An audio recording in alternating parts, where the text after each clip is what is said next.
Good evening and welcome into Tennessee Volunteers live on the Voice of College Football Network. Tucker Harlan and Jordan Binkley with you here on this Monday evening. Happy to have all of you along for the ride with us. If you're new here, please like, share, and subscribe to Tennessee as the Voice of College Football. We are live every Monday night at 8 Eastern Time. Really helps you get close to all the great Tennessee football content you enjoy. Gets us a lot of help as well if you guys like, share, and subscribe to the channel. So, again, happy to have all of you guys along for the ride with us. Hope you all had a very nice weekend. Unfortunately, the Tennessee sports teams did not do particularly well this weekend, although this basketball team I'm starting to change my tune on a little bit for the better. They lost at Kentucky and blew another double-digit lead, which I'm not saying it's okay that they did that. But I think this is the closest thing they've had to a rebuilding year in probably 6 years. So and they've got a pretty favorable schedule coming up too. 3 games against teams that they should win against. So all good news there for Tennessee on the basketball front, aside from the loss, obviously. But you're getting better. The pieces for the foundation are there. They just need to grow a little bit here in the future, and you'll be really confident. They'll still make the tournament, but that's what happened with the basketball team this weekend. Unfortunately, went up into the coal mines and did not come home with a win, despite leading by 14 at halftime. Yeah, I haven't kept up with really any of their games this year, to be honest. But hopefully Tennessee ends up turning it around and everything. But how was your weekend? What did you end up doing? So I ended up going to a Super Bowl party. That enjoyed watching the game, and we'll get into the Super Bowl here in a little bit. But it's fun to see what everybody was doing this weekend in the Super Bowl. Getting to see 2 teams that hadn't been in it in a while, and the Seahawks and the Patriots, which is a lot of fun. I stewed in misery over the Kentucky-Tennessee basketball game for the night at least. I didn't really think about it that much the next day. So got to enjoy all that. Gonna have more to enjoy this weekend, by the way. Baseball starting up on Friday. So Josh Elander era begins here at Tennessee on Friday with Nichols coming to town. That should be a lot of fun to watch this season, just to get to see a new team. Softball is underway as well. Our good friend Charlie Collier is down in Clearwater calling their games this weekend, Jordan. Okay. He's the backup voice of the Lady Vols. So when Brian is busy doing basketball while softball is going on, he calls their games. So he was down there in Clearwater this weekend. I believe they're 5-0 right now. So good for them for doing that. Always exciting to see the Diamond Sports start up. Unfortunately, David is bringing up my next point here. We won't talk much about what they did because, yes, that press conference yesterday was pretty damning. Everything that she said about the team essentially just quitting in the middle of the game and kind of throwing her team under the bus. That's kind of messed up. I gotta be honest. That's kind of messed up. So you don't usually hear coaches say something like that. Yeah.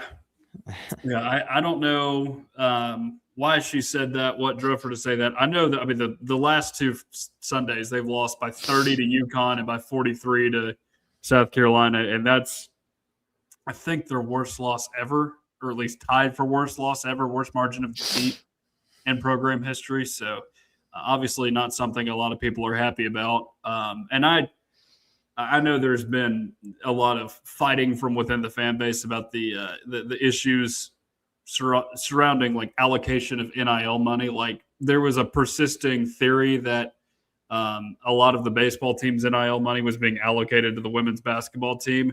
And as far as I'm concerned, those are baseless. But from what I understand, there has been discontent in the past over baseball teams' NIL earnings, just per one reliable source. So again, I don't think, and I certainly hope those two are not tied together. But that is something that has caused a bit of a rift in this fan base. But hopefully the women's basketball team can figure it out at some point. And I guess on the note of the women's basketball team, because it does involve a former Lady Vol, we should probably get this out of the way before the show really starts for us. But hate thinking about Rakia Jackson, everything that's involved there with her and James Pierce. Obviously, we carried some water last week for James Pierce that we absolutely shouldn't have. After his mom went, I mean, literally 2 days after his mom went on the stage at the NFL Awards and said he does not have character concerns, this happens. And you had the one incident at UT, so that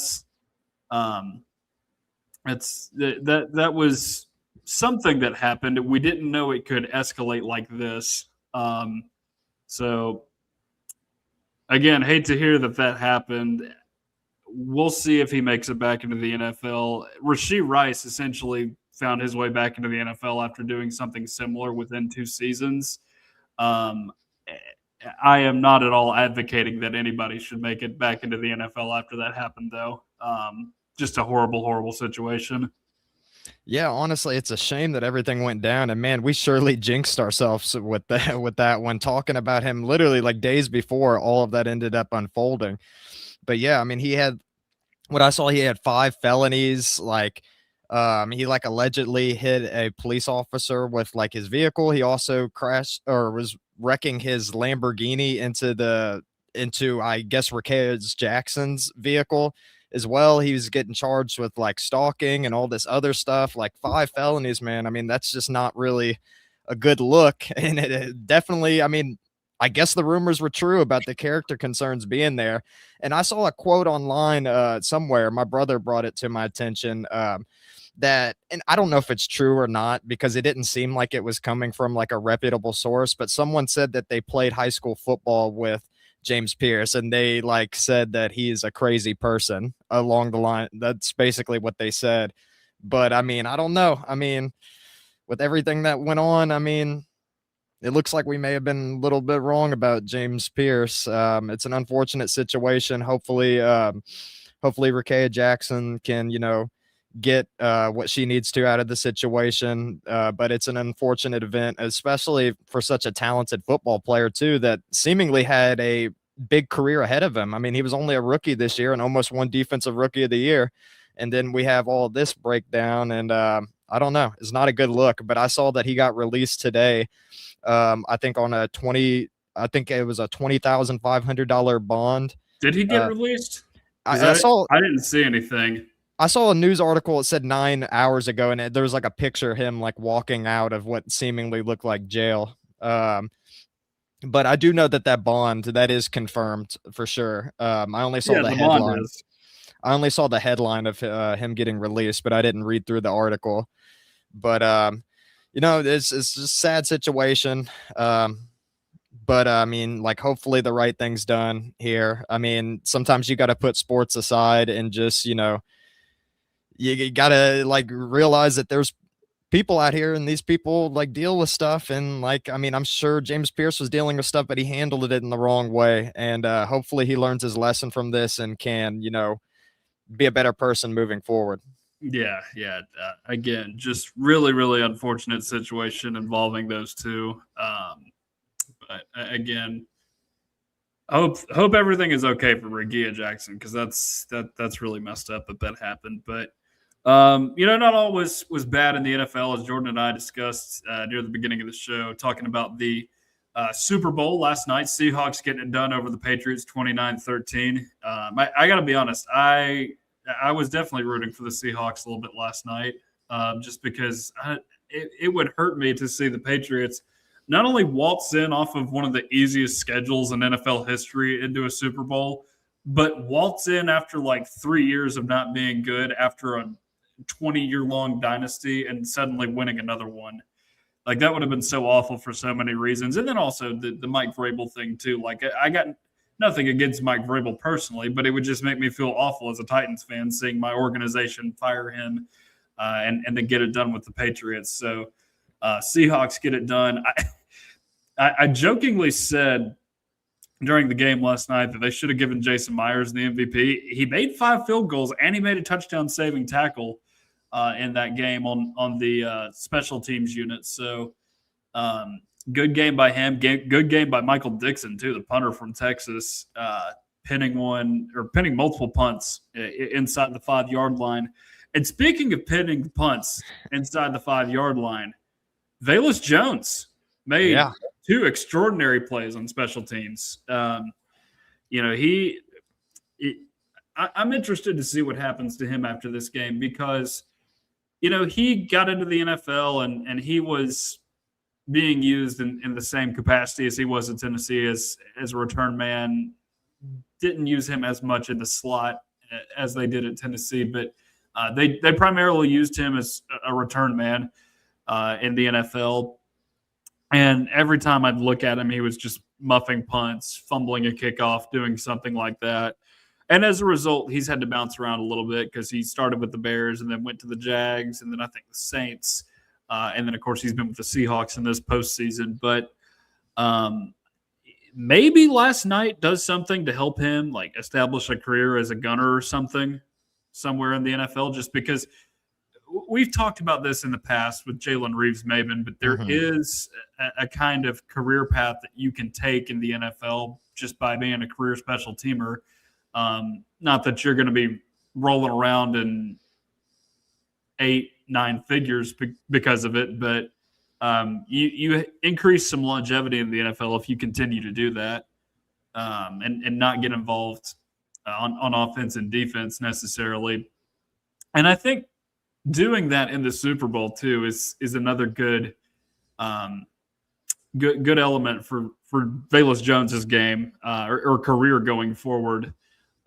Just because I think doing things on that stage and impressing people on that stage is something that can go a long way. Like, I think that's a big part of the reason why Jauan Jennings has become as respected by the 49ers as he has, because, I mean, if they don't blow that lead, that guy's winning the MVP a couple years ago in the Super Bowl. And, he's set to become a free agent this offseason. I'm sure a lot of teams are going to desire him, not just because of the plays that he makes in the receiving game, but obviously he's a phenomenal blocker, and he can throw you a touchdown pass every now and again if need be. So, but with Velus, I really hope this opens some doors for him, because this has been kind of a tough, been a bit of a tough intro to his NFL career. I guess this is year 4 that he just wrapped up, but hey, he went out with a Super Bowl ring, so that's at least good for him. And maybe it can extend his career a little bit,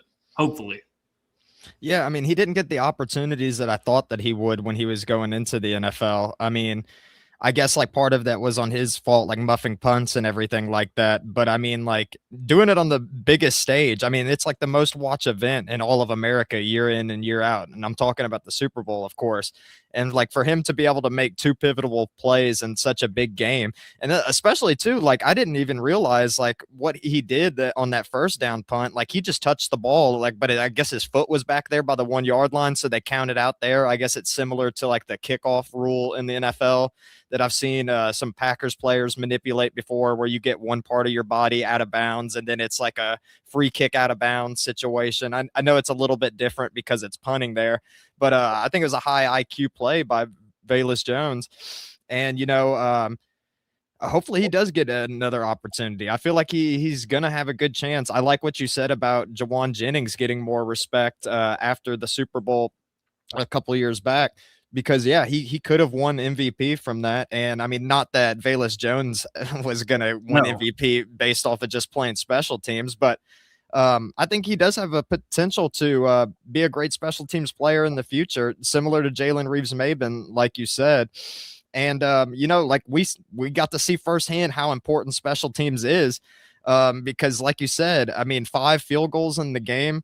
I mean, like if the Seahawks don't get that, I mean, it might be a whole different story of how it ended up going. I mean, I know their defense played lights out and everything like that, but I mean, that's one thing that Tennessee struggled with a little bit this year too, is special teams. And we already know that like there was 2 games that like you could blame Max Gilbert on for not making those field goals. So, I mean, there's 3 phases of the game for a reason, and you got to be able to capitalize off all of them to win, or at least 2 out of the 3 to win. And the Seahawks definitely took advantage of that. And shout out to Velus Jones for, getting some well-deserved recognition.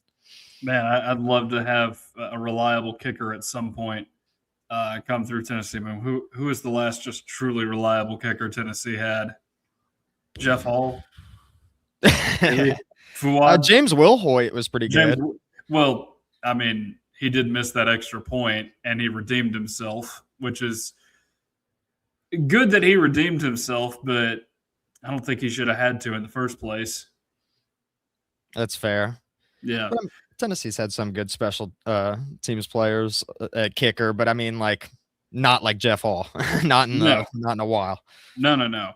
And then unfortunately on the other side, Josh Dobbs does not get the ring, even though he was playing with the Patriots. They don't get it, but he's a backup on that team, so he would not have been featured in the game anyway unless it was just some blowout and they wanted to throw him in there just to let him get some snaps. So Astro Dobbs will have to hit free agency again to wind up on another Super Bowl team if he wants to chase rings, I guess. Yeah, maybe he can complete the like the famous meme of like Shaq in the rainbow colored jerseys. He might already be there. I mean, I can't even recall what all teams that Josh Dobbs has been on, but I'm pretty sure he's already played for the Vikings. He's played for the Titans, played for the Patriots now, the Jaguars too, I'm pretty sure. So I mean, he's got quite the jersey collection there that he's getting going. And I mean, you know, there's quite a career out there for backup quarterback. So I mean, I'm sure he's going to get his opportunity elsewhere or with the Patriots. Jags, Patriots, Lions, Titans, Lions for like a brief second, Browns, Steelers, been everywhere. Cardinals, Vikings. So been around quite a bit. Yeah, McGrath was pretty good in 2022. Obviously, he hit the kick to beat Alabama, maybe the ugliest made field goal you'll ever see from 40 yards. But yeah, he made the kick, so give him credit. I don't recall Tennessee trotting him out for many 50-plus yard field goals, though. I guess that's the one thing I'm wondering about. Like, if you need one of those kicks in a pinch, like, say, Lucas Carnero or Tate Sandell, one of those guys from Ole Miss and Oklahoma, like, man, what would it be like to have one of those guys in your program at some point? But, no, I do appreciate the job that Chase McGrath did, though. He was a nice kicker when he was at Tennessee. Within a certain range, I think. So, but that's about all I wanted to talk about with the Super Bowl. Obviously, we're a college football show. Didn't really get into the commercials this year. Don't really get into the commercials at all. I didn't think that they were anything extraordinary for the most part this year, except maybe one or two of them. I was not overly fascinated by them. But on to college football here on the Voice of College Football Network is – we are known, not the voice of NFL. Joey Aguilar watch is on. We are 4 days away from the preliminary injunction hearing in the Knoxville Chancery Court, I believe is where he is suing. And David brought this up earlier as it somewhat relates, but not entirely relates. Let's remember that. Charles Bediako is ineligible now. As of this afternoon, around 5:30 Central Time was when that got denied. And yes, the lawyer for the NCAA is a Tennessee law grad. So he is adding some spice to this because you've got a Tennessee lawyer or a Tennessee law grad representing, or no, I think the judge is a Tennessee law grad and is a season ticket holder, but it's the NCAA's lawyer as well that is a Tennessee law grad. So a lot of interesting Tennessee connections in this hearing and all these legal proceedings for Joey Aguilar going forward. And the TRO has been granted. We should mention that as well. It was granted, I believe, on Wednesday, one of those days last week, right after we got done recording. So we did not hop on here to update you guys on the TRO, but that was granted. And again, another difference to highlight between this case and the Bediako case. It was not as if Joey had been granted the TRO mid-season. Then it's different.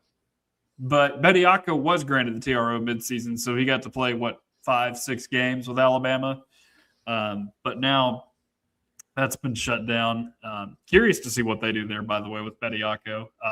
If they vacate those wins, if they punish Alabama in any form or fashion. Although From what we've heard, they've done nothing so far, but vacating wins doesn't really do much this day and age. Postseason bans are really where you got to go with the NCAA tournament, because that's a big thing to miss out on. But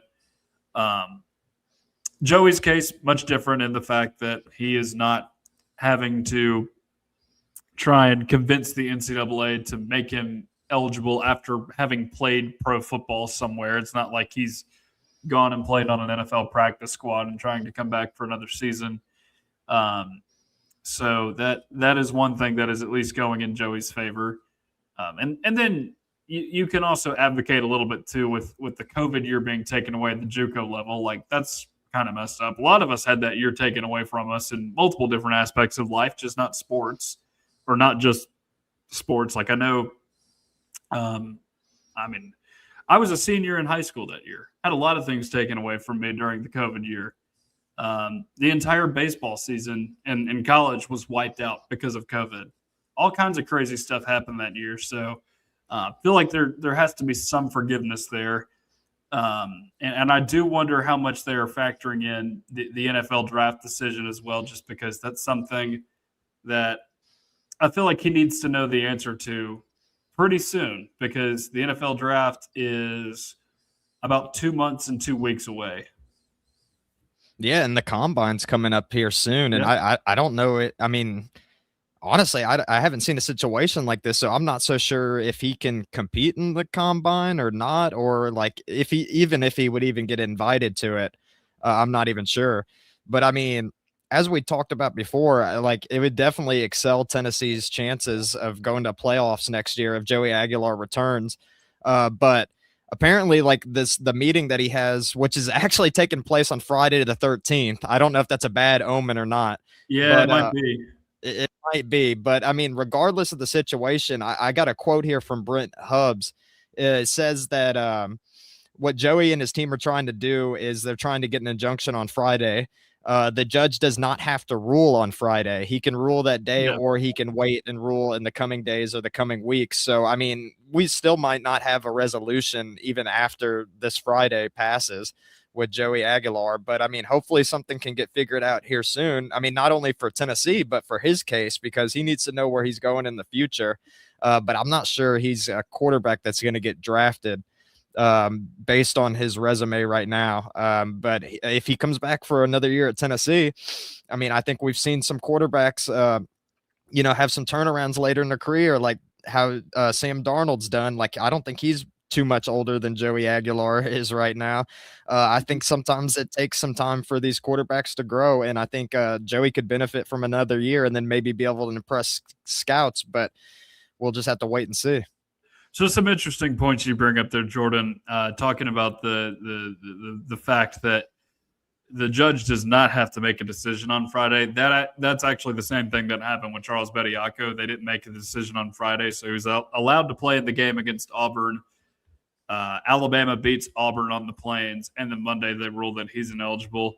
A part of it makes me wonder. A part of that makes me wonder whether or not the judge was just like, we'll give Alabama this win over Auburn and then screw them, do something like that. And then onto your point about the quarterbacks, and this is something that you do have to think a little bit about, is like, yes, it does take quarterbacks a little bit of time to develop in the NFL, depending on where they start. Like, I mean, part of the reason why Sam Darnold's story is so impressive is because he got stuck with the New York Jets out of college. That's got to be one of the worst places to have to go to as an NFL quarterback. You try to run as far away from it as you can, but Sam Darnold and I would say Todd Bowles are both walking proof that the New York Jets are a career death trap in the NFL. You want to stay as far away from them as you can, and then you'll succeed. But as for quarterbacks getting drafted, it's not something we hear much about with some of these older guys. And I think Joey would be older than both Stetson Bennett and Hendon Hooker by the time he's drafted as well, when they were drafted specifically, because because Stetson Bennett got drafted by the Rams, and of course Hooker went to the Lions. I think they would have been 25 at the time. Joey would be about 26 when he got drafted. The oldest one I can ever really remember doing anything in the NFL, and keep in mind, this was, speaking of career death traps, and another career death trap for a quarterback, that was Brandon Weeden, former I knew you were Oklahoma gonna State mention him. quarterback, going to the Cleveland Browns. Because the difference there, though, was I think he had played baseball for a few years, and then he wanted to try his hand at football, and he was allowed to do that.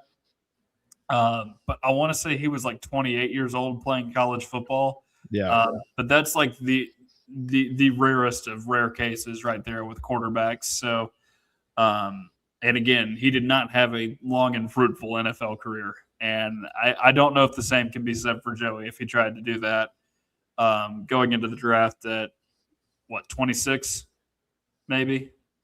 I want to say that Chris Winkie too also like came to the NFL like or like later age as well. But I mean, yeah, you don't see it very often.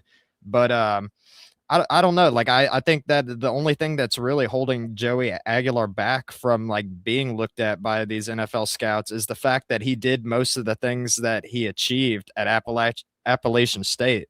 I mean, if he was able to have a like 4,000 yard plus season at Tennessee, which, I mean, it's not out of the realm of possibility. He was 500 yards away this season. Then I feel like he could really get some of the scouts' attention. But I don't know. I don't think that he will. I don't even know if he'll get like a chance, maybe even as a practice squad player, because I just don't think anyone's looking at him really in the NFL. But I mean, I think that he's seemingly a high character guy, unlike I guess James Pierce. But like I like his drive. I like everything that I've seen from him at Tennessee, and I would like to believe that he'd be able to take a step up in next year. But I don't know. It's a tough situation for him right now. Yeah, I think you want to be able to take a step forward if you're trying to get to the NFL draft in college football, and that's certainly what you're hoping for with Joey. And again, by all means, he should, because he's not playing with a tumor underneath his throwing arm. Like, that has to have made his throwing motion uncomfortable. And he played through all the games, so you can't make the medical redshirt argument there. But I just think it's something worth considering in the case that he was having to do that. At the very least, it would be one of the smaller concerns in the case from the judge. But lots to watch there here in the next few days with the Joey Aguilar case, see if there's any new updates. Because, again, we thought we would have a decision in sometime in January, and then maybe February 10th, which is tomorrow. And then they just started kicking everything back. Like, they got on a Zoom call together that one time to say, we're not doing anything today. I think hopped off the Zoom call. So you never know. Courts can be really goofy like that. But if this moves anything like the Bediako case, it will be somewhat similar to the to the timeline and the ruling. So you could hear something as early as a week from today, which would be convenient timing for us if we got a Joey Aguilar ruling at that point. I guess the other thing you have to wonder about just with his NFL career at this point is how much the NFL teams really value guys who want to stay in college longer. And I don't know if they would in this case, even though he's just trying to ascend. I don't know if they would value a guy like that very highly. And I don't think he really has too much of a career as an NFL starter at this point. But do you even look at him as a backup if he goes out there and has a terrific season next year? Well, how long was Bo Nix playing college football? Because I thought that he was in there for at least 5 years or so. Yeah, he would have been in there for exactly 5 years. He had a COVID year because all those guys got COVID years who played during COVID. Yeah, maybe he could be a good CFL quarterback. Go play in the UFL with A.J. McCarron and the Birmingham Stallions. I hear they run that league down there. New head coach of the Birmingham Stallions, A.J. McCarron, taking over for Skip Holtz. That would at least get you some American exposure. The CFL we never see him unless it's in like the summertime. I don't even know when the CFL plays their games. Some of these. I would always just see it randomly come on TV, and I would just be like, "Oh, okay, this is interesting." I mean, I'll watch it for a second because it's football, but yeah, I have no clue when the CFL takes place. Yeah, and sometimes you never know. But they did he play 6 seasons? That feels wrong. Because I remember him playing. No, he only played 5. Because he played at Auburn in 2019, 2020, and 2021. Transferred to Oregon, played there in 22 and 23. Dylan Gabriel was Oregon's quarterback in 24. So it was 5 seasons. Yeah, it was 5 seasons. Yeah. So, but no, I have a hard time keeping up with some of these non-fall football calendars because maybe I'm just on to baseball at that point, or I'm just not really interested in the football. It's not as if we need different different football seasons to keep us occupied. We do love football, but we really only observe the one football season. Maybe shout out the occasional UFL championship win because I know Javante Payton won it a few years back. Yeah, and actually, like someone that I played against in high school from Ravenwood. What's his name? One of the Rowland brothers? Yeah, Chris Rowland. Yeah, Chris Rowland. I'm pretty sure that he was like leading in return yards or for one of those leagues or something like that. And I know that he started his career with the Falcons, but I think he was only there for a little bit. But yeah, I mean, there's potential there. I don't know how much they get paid, but I mean, if you still love playing football, you might as well just keep on doing it as long as you can. I personally wouldn't because of the CTE aspect, but I mean, hey, I mean, if you love something, you love it and you fight for it, you know? Yeah, that's what Joey's doing right now with college football. So again, we'll keep you guys updated on when that case will resolve itself, which is hopefully within the next week, but you never know. With these legal matters, the courts have a mind of their own, as we've discussed on the show a few different times. So, but we'll keep that in the back of our minds here as we go into the off season. Do want to talk now about some exciting recruiting updates across both the 2026 and 2027 classes. I didn't even realize it until I saw that it was signing day on Wednesday. Like it's just not even a day that you think about anymore, the February signing day, because they all commit in the summertime now, or they commit on the December signing day. The February signing day is something that you just don't see guys take advantage of much anymore. But there were a couple guys that signed to Tennessee on the February signing day. And one of them was a complete surprise. This first one, Will Rajecki at running back, previously committed to Memphis. To my knowledge, he had offers from both Arkansas and Georgia. There's one other SEC school in there. I think it was either Vanderbilt or Mississippi State. I'm blanking on which one. But he did have some SEC offers, was committed to Memphis for a while, but then ultimately decommitted sometime a while back, I think in December when Ryan Silverfield moved on from Memphis to Arkansas. But Jordan, do you have any initial thoughts on Will Rajecki joining the Tennessee Vols? Well, actually, like my dad sent me a TikTok recently of someone who allegedly either seen his games or played high school football with the real deal. But I mean, I know that he's probably a little biased in saying that. But I mean, looking at his stats on here, I mean, he had almost 2,000 yards rushing, 30 rushing touchdowns, and then almost 400 yards receiving as well. And then for his career, he's got 4,000 yards, 55 touchdowns, and then even 1,000 yards receiving, 11 touchdowns. And to my knowledge, that's only in 2 years of being the starter. And from what I've seen from his film, I mean, he does seem to be an excellent pass catcher. I mean, they utilized him a lot in the screen games, but they also threw deep to him quite a few times as well. And one thing that I noticed from his tape was that almost all of his plays were like 20, 30 yards plus, like for touchdowns. I mean, he seems like he's got big play potential. I don't really know how tough the league is that he plays in, but I mean, every time he had the ball, he seemed like he was taking it to the house. And utilizes spin moves, which I've always liked from running backs. Shout out to MarkRogersTV back in the day, who had a dirty spin move. But I mean, he seems pretty shifty. He seems patient in there, and if he's like Will Shipley, then I mean, Yeah, that's a pretty I'd be into that that would be if he's good. like Will Shipley. Yeah, but I mean, he's an excellent pass catcher, which I think would work really well with Tennessee's offense, considering Tennessee likes to do a lot of the short throws to build up to the big deep passes. But I liked from what I've seen from him, to be honest. I mean, have you gotten to watch any of his tape?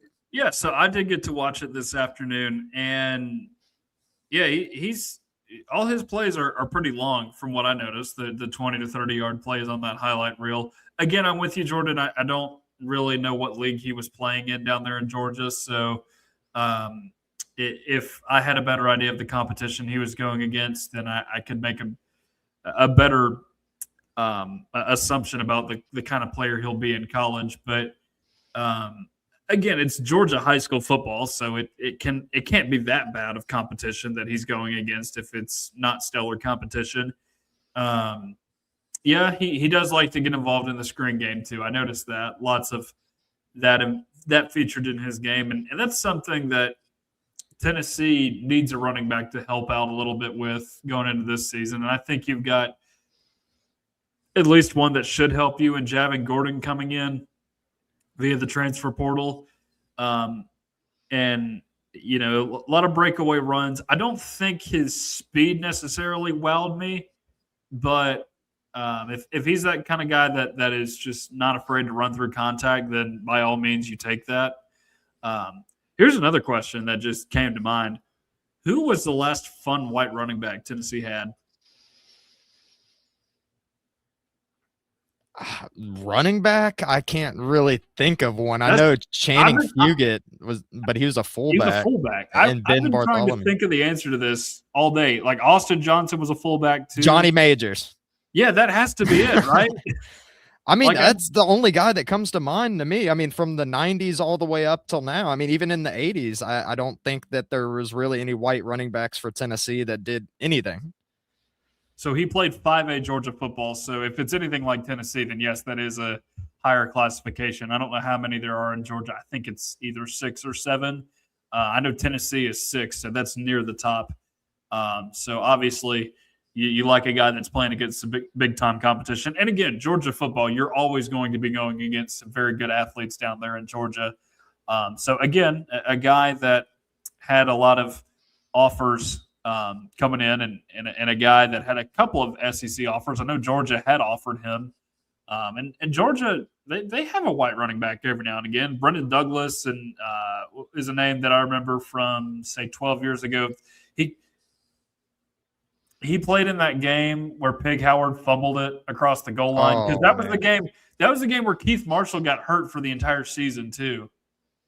Like, they were down Todd Gurley at that point, and then Keith Marshall blew out an ACL or something. So it was him, and I think J.J. Green was the name of the other running back, something like that.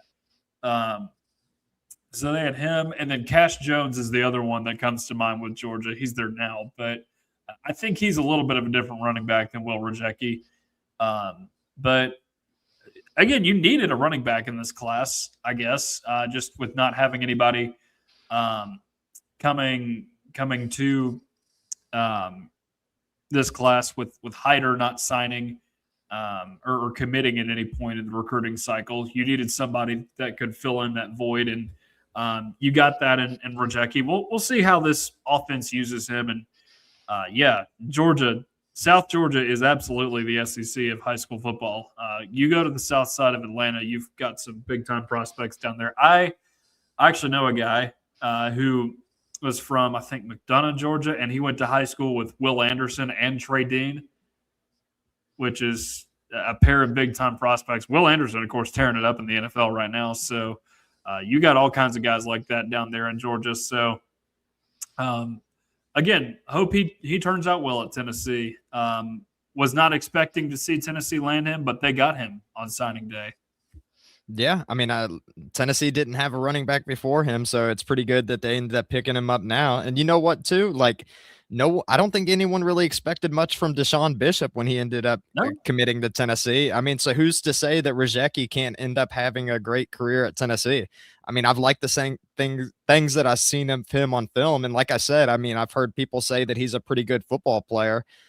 So who knows? Maybe he's one of those dogs that ends up working his way into the rotation and puts in meaningful reps and potentially becomes Tennessee's starter in the future. I mean, crazier things have happened. yeah. From what I understand, he's a coach's kid, and his grandfather played kicker at Georgia in like the 1970s or something.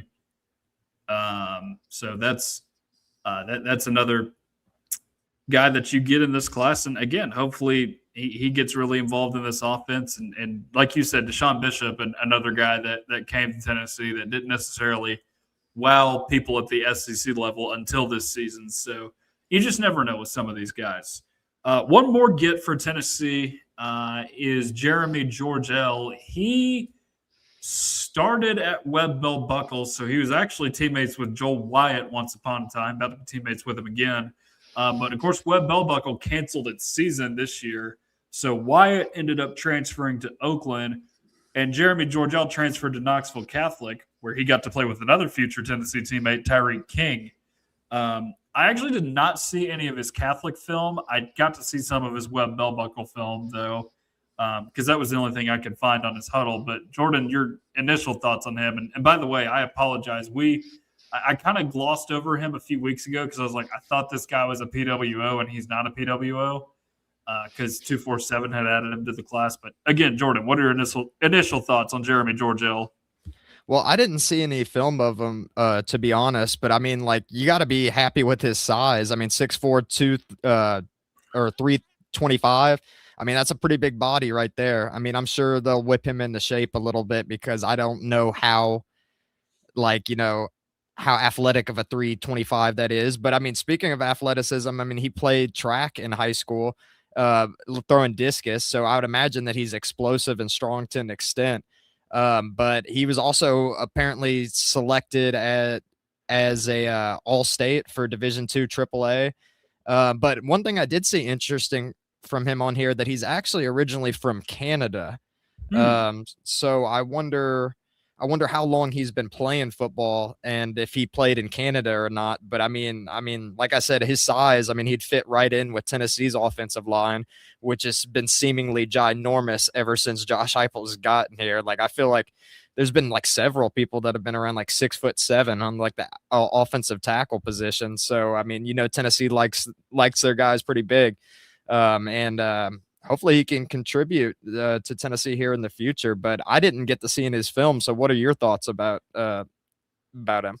Well, first and foremost, hopefully he can use that Canadian connection, give David Gabriel Georges a call, and get him to Tennessee. That's the first thing we hope for, Jordan. But I only got to see the Webb Bell Buckle film because I didn't see any senior highlights of him at Knoxville Catholic. But what I saw that I liked his ability as a run blocker. They were playing him primarily at center. I don't know what they were using him as at Catholic. I think he got to play a little bit all around the offensive line, which is also good if you can bring in a guy like that. Saw a couple pancakes mixed in there. That's always good to see. So a guy that is not just heavily recruited. In fact, I think there were single-digit offers there, most of which were not D1 to my knowledge. So, but good for him for committing to Tennessee. It's a cool story, and maybe he finds his way to the field. The size obviously has to help. It's just how does he stack with some of these other guys from an athletic standpoint, I think is the big question you have to ask now. Yeah, and I'm seeing on 24/7 here. I mean, he also, well, actually, let me see if there's any more on here. The only ones I'm seeing. Okay, so yeah, it looks like he's pretty much gotten offers from just Tennessee schools outside of Indianapolis, which I didn't actually know about that school. Yeah, home of or formerly home of Gavin Suckup, who we talked about a lot on the SEC show here on the network. Okay, well, I didn't know that, but yeah, like all these schools. I mean, UT Martin, Tennessee Tech, Tennessee State, and then my alma mater, MTSU True Blue Raiders. Those are the only schools that offered him. So not like a really impressive list, to be honest. But I mean, who knows? I mean, who knows what ends up could happen? But I mean, I don't know. Tennessee's got some pretty good offensive line recruits and a pretty solid offensive line right now. So I don't know if he'll end up seeing too much playing time at Tennessee, but I guess we could make more predictions on him after the Knoxville Catholic film comes out, because that's definitely a more impressive school to be dominating at than Bell Buckle. Yeah, the Deshaun Bishop factor, I guess, is something that you hope for there as well with Jeremy Georgel. But with that, you've rounded out your recruiting class officially. Let's take a look back at this thing. You've got, of course, Faison Brandon, your crown jewel at quarterback. Filters. We got a Kentucky fan commenting about filters for. I don't know what that's all about. Filters? We're talking about filters? Yeah. Filters. Not just our face. Filters. Will Rajecki, another one that you get at running back, as we've mentioned earlier. Wide receivers, you're bringing in, of course, Tristan Keys as your 5-star receiver prospect from Mississippi. You got Tyreek King coming in from Knoxville Catholic. Trying to see who else you have got in here. Luca Wolf at tight end, who you flipped away from Cal. Offensive line, of course, Gabriel Osenda in the class. Kamari Blair. Trying to think. Edward Baker also signed that national letter of intent. So you've got him in the mix as well. Defensive line, you've got Naquavion Simmons, who is, of course, the younger cousin of Jarvis Jones. Darion Albert coming in from Jackson Academy in Mississippi. You have got Hezekiah Harris coming off the defensive end. He's from Alabama. J.J. Finch, son of former Florida player Jeremy Finch on the defensive line from Indianapolis. You got Daryl Rivers from the Atlanta area as well. C.J. Edwards, defensive end from New Jersey. Kedrick Golston, defensive lineman, son of the former NFL player Kedrick Golston. And then we've got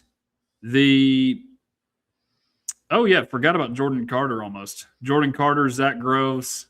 You got tons of guys in this class on the defensive end. Carter Gooden, multiple different players. So you got all those guys. At linebacker, you're bringing in both Braden Rouse and TJ White. We're very excited about that duo, as we have mentioned for quite some time. You've got the defensive backs as well, Jamian Theodore at corner. Zayden Anderson figures to slide back in there at corner as well. You got Joel Wyatt at safety, it would appear. Javonte Smith also at corner. Luke Thompson at safety, the Franklin High School product. So that's what your 2026 recruiting class is looking like. And overall, they did a very good job with it. Yeah, I mean, honestly, I think it's Josh Heupel's best recruiting class yet. I mean, I'm very excited to see, like you said, TJ White and Braden Rouse, what they'll be able to do at Tennessee. And then, of course, like everyone's excited about Tristan Keys. I mean, I think he's got star potential written all over him if everything shapes out the way that we think that it can be for him. But yeah, Tennessee like knocked it out of the park defensively. Gabriel Ascenda surely will be getting reps here in the next year or so, and will be able to be, adding to what's already a great offensive line for Tennessee, or at least how it was for most of the season last year for Tennessee. And, Tennessee's returning pretty much the entire offensive line this upcoming season. So, I mean, who knows? Who knows? He might end up getting a place sooner rather than later, but definitely got a lot of talented guys coming in the class of 2026, and really excited to see what they. Oh, and I didn't even mention Faison Brandon either.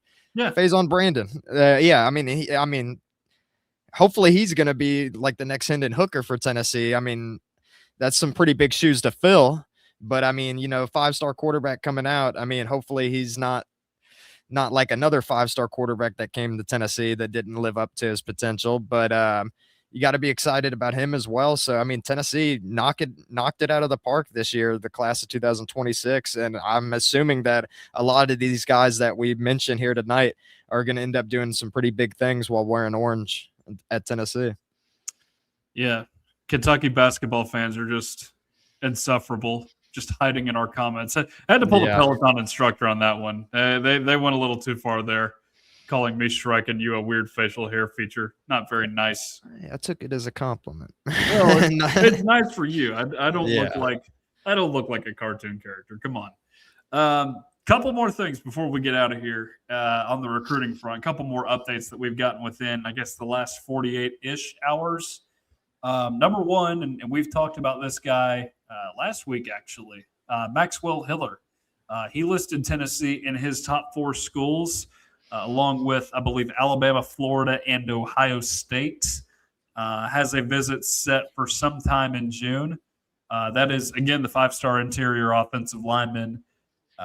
I don't know how high up Tennessee is in comparison. I know Bama is pushing really, really hard there to try and get him, but would be nice for Tennessee to get, 3 consecutive classes with 5-star offensive linemen dating back to 2025 with David Sanders. So would be a very important get for this class. And again, we talked about it last week, but the entire coaching staff went and visited him, basically. The entire offensive coaching staff, that being Heupel, Halsley, and Ellerby. I guess it's leaving out Kelsey Pope and Darrell Sims, but, those 3 are the ones that really matter. They're trying to convince him to come down to Tennessee. I mean, it's got to mean something to a young kid, having all the coaches come out and try to believe in him and everything. And, if Tennessee continues to show out with their offensive line, I mean, maybe they continue to get these 5 stars. I mean, if Tennessee pulls together another impressive season blocking in 2026, then, I mean, why wouldn't you want to come to Tennessee? I mean, I'm imagining that, David Sanders is going to end up playing in the NFL at some point. And then, I mean, I think Moy will as well. I mean, Tennessee's got some talented players here, and you keep putting that product on the field, keep showing that you can consistently coach these guys up and make them into some of the best offensive linemen in the SEC. Then that's a direct path to the NFL. And I think every kid that plays football is at one time or another, they've dreamed of playing in the NFL, and maybe Tennessee can start showcasing themselves as one of those pipelines to make it to the league through their talent, their offensive line. So hopefully he ends up committing to Tennessee. But yeah, I mean, Tennessee's been knocking out of the park recruiting offensive linemen. And, if they keep it up, I'm not sure. I wouldn't be surprised if he ended up committing to Tennessee. Yeah. Florida, we know, is another school that has been fighting very hard for offensive linemen. They've been really impressed with John Summerall, the recruits have, and their visits with him. So they've got him in the mix. Alabama, of course, as we mentioned, and Bama, I believe, hired a new offensive line coach. I think he was serving some time on a show cause, but he was at UCLA a while back, I think maybe, and then took the job at Alabama now. So, I mean, they needed a new offensive line coach. So good point here too by David. I don't understand why Bama fans are so certain that Kenneth Simon is going to end up with them, because Kevin essentially said in an interview with somebody he was not going to Tennessee if Tim Banks was going to be the defensive coordinator, and thankfully that is no longer the case. He's a big fan of the Jim Knowles hire, and that has done a lot to help out that recruitment. I don't know why you'd end up going down there if you've got that kind of a connection to Tennessee and you're that highly rated of a recruit. It'd be a nice place for him to go. It's like if Marshall Manning decided to go to Alabama, but that's even more insane than Kenneth Simon doing that, obviously, because Kevin was a great player for Tennessee, obviously not to the same level of fame that Peyton is here, but again, it would be highly unfortunate to see something like that happen. It'd be Henry To'oTo'o all over again. That's what it would be. Not a big fan of Hank T after what he did to Tennessee. Hey, it's nothing but business. Yeah, nothing but business, huh? But yeah, that was one other update that we saw in Kenneth Simon this week. One that we saw just this afternoon, Andrew Beard listing Tennessee in his top 4 schools. It is Georgia, Florida, and one other whose name is escaping me at the moment. Thing to keep in mind with Andrew Beard is where he's from in Georgia is like between Atlanta and Athens, but like right next to Athens. So and I hate to say this, but if Georgia is right next to him, they will get him if they want him. But again, they can chase down a 5-star running back if they really want one. In fact, they already got Kamon Spell in the class. So I don't know if Andrew Beard will go there just because of that. I'm blanking on who the other school was. It's going to come to me eventually.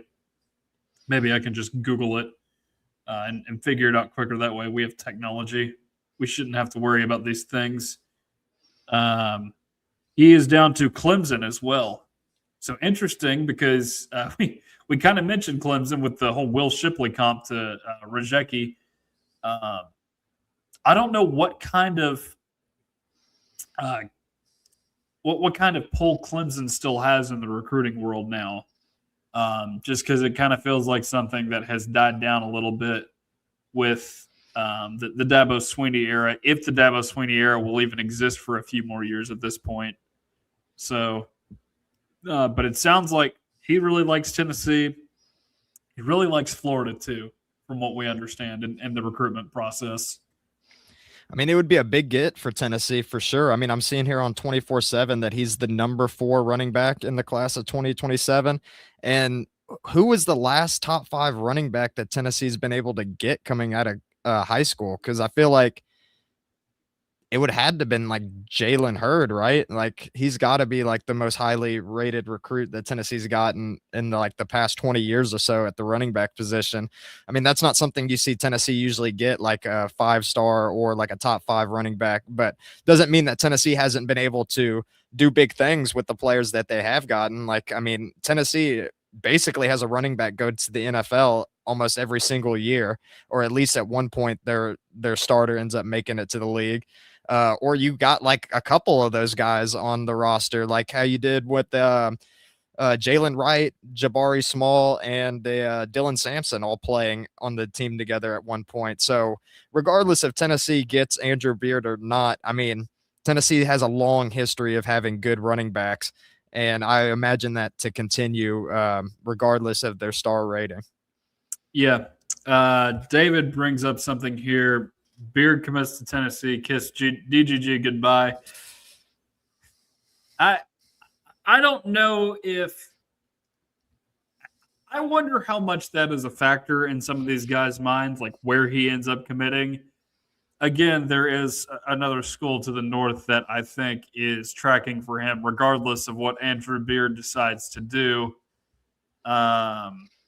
Obviously, you want DGG if you can get him. But it just hasn't sounded as good lately. I know Tennessee's trying really hard to get him, but it hadn't sounded as good lately.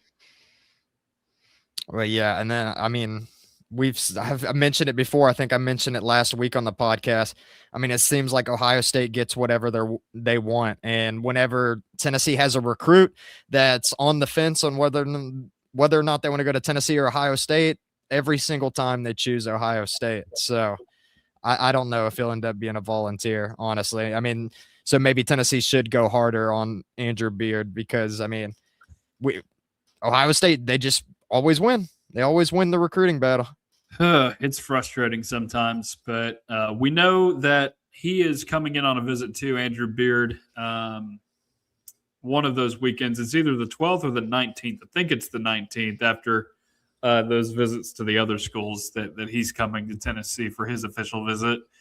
And we know at some point that Tyson Robinson is visiting Tennessee, another 4-star running back.